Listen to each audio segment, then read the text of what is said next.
Welcome to the Crawcast. I'm your host, George Krosek, and this is what happened on Night 2 of Wrestlemania 41. If you like this type of content, make sure to hit that subscribe button like it owes you money. So the first match was Io Sky versus Ripley versus Bianca Belair for the WWE World Women's Championship. And the winner was Io Sky. This match was really good. Honestly, I think Io Sky is probably the best women's wrestler in the company. Bianca Belair and Rhea Ripley used their power, and Io Sky used her athleticism. Bianca Belair hit Rhea Ripley with the KOD, and then Io Sky hits the moonsault to break up the pin and retain the championship. I did think it was a little bit weird, Bianca losing, because I thought this was going to help set up like a transition from Bianca to Jade Cargill for them fighting over the title, because I still don't think it was just Naomi that attacked Jade Cargill. I think Bianca still had something to do with that. So that was a little surprising, the result, honestly, but Io deserves it. Again, I think she's probably the best women's wrestler in the company. Really great match. The next match was Damian Priest versus Drew McIntyre, and the winner was Drew McIntyre. Overall, I thought this was a pretty decent match. There wasn't a lot of hardcore spots, which was kind of surprising. I thought it would have been a lot more brutal, a lot more bloody, because both these guys were in the World Heavyweight Championship picture last year, with Drew McIntyre beating Seth, and then Damian Priest beating Drew via cash-in. And now they're just kind of in a random WrestleMania match that means nothing, so I thought they'd kind of want to throw it all out there and really show why they deserve to be main eventers. It was a good match. I just didn't think it was great. McIntyre took a lot of damage to his back, and he started bleeding from the heavy chair shots from Damian Priest. Damian Priest did a nice bump, going off the top rope through two tables on the outside, and then Drew McIntyre hit Damian Priest with a claymore with a chair in the corner. And I wonder if Damian Priest got really actually injured, because I couldn't tell, but one of the two wrestlers was coughing. I think it might have been Damian Priest was coughing right after the table spot. And then Damian Priest was talking about how he was struggling to breathe afterwards. So I think that might have been legit. Who knows? But that's what it kind of looked like to me. But otherwise, this is a pretty decent match. The next match is Braun Breaker versus Penta versus Dominic Mysterio versus Finn Balor for the Intercontinental Championship. And your new Intercontinental Champion is Dominic Mysterio. This was a pretty decent match. There was a great double German suplex spot, and Finn and Dom worked together for most of the match.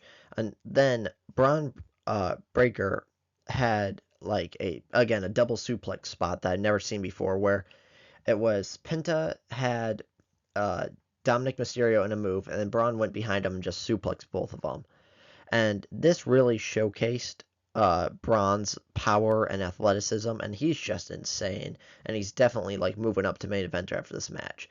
Then at one point, Dominic Mysterio turns on Finn Balor, and Carlito gets involved, and then Braun spears Carlito through the table. Finn hits Braun with the coup de grace, and then Dominic Mysterio hits a frog splash on Finn to win.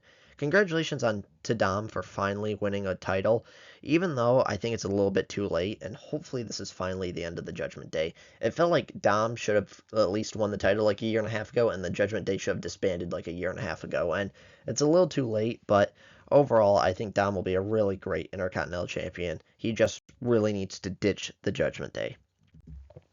The next match was Randy Orton versus Joe Hendry. I thought this was actually a really good compromise, because here's the issue. I don't think you want Randy Orton to lose at WrestleMania, but also if you have a big, exciting return, you don't want that person to immediately get beat by Randy Orton.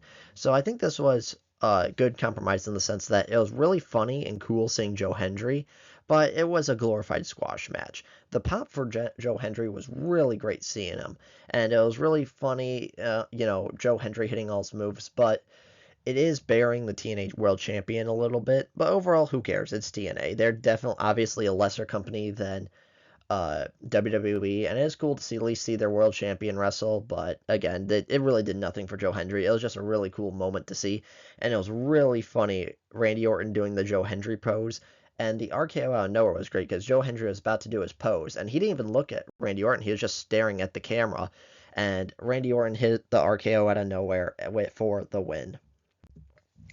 The next match was AJ Styles versus Logan Paul, and Logan Paul won. Overall, I thought this was just an okay match. Honestly, given the two participants, AJ and Logan, I was expecting a match of the year candidate. and potentially one of the greatest WrestleMania matches of all time, because AJ Styles and Logan Paul are both really, really great wrestlers. But overall, this match kind of felt slow and plodding a lot of the time. Like, a guy, I think his name is Jeff, I don't know, he's part of Logan Paul's entourage, tried to give Logan Paul brass knucks, and then Karrion Kross stepped in and stomped him. And then Karrion says to AJ, hit Logan with the brass knucks, because Logan Paul's not a real wrestler. And AJ says no, hits Karrion Kross, and then AJ gets into the ring. Logan Paul hits him with the pulverizer. And I don't know if AJ was injured or something like that, but AJ just felt really slow, honestly, and just again, it wasn't a great showing. And maybe AJ can only have great WrestleMania matches with Shane McMahon. I don't know, but it just felt like their chemistry fell off, and it was just a little bit odd. The next match was Liv Morgan and Raquel Rodriguez versus Lyra Valkyria and Becky Lynch. And there we have new WWE Women's Tag Team Champions in Becky Lynch and Lyra Valkyria. It was an okay by the numbers match. I think it was nothing special, kind of what you expected, because during the whole match, everyone was effectively just waiting for Becky Lynch to come in and win the match for them. It does get me curious on what kind of deal Becky Lynch signed, if this was like a part-time deal or if she's becoming a full-time wrestler again. Honestly, I don't know. And if Becky Lynch isn't there full-time, I can really see the women's tag titles just being on the back burner while Lyra Valkyria defends her Intercontinental Championship. I feel it's just a little bit weird because the Intercontinental Championship is clearly more important than the tag titles. So why have your Intercontinental Champion as a tag champion? That's just weird to me. So we'll see how long this partnership lasts. But again, it was just a weird decision to me. You can't have Becky lose on her first match back, but it was just weird. The main event of WrestleMania was Cody Rhodes versus John Cena, and your new WWE champion is John Cena. Honestly, this match was very boring. Like, I get it. Like, John Cena can't really wrestle long and exhilarating matches anymore. And also, he was trying to be a heel, so I think he was just trying to be as boring as possible as a part of his heel character.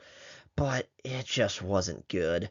And I feel like The Rock really should have gotten involved. It really doesn't make sense to me because The Rock involved himself in a major storyline where he's saying, okay, I'm going to be a part of this Elimination Chamber with John Cena turning heel. And then he just dips, he leaves, and no one sees him ever again, and he's not a part of the story anymore.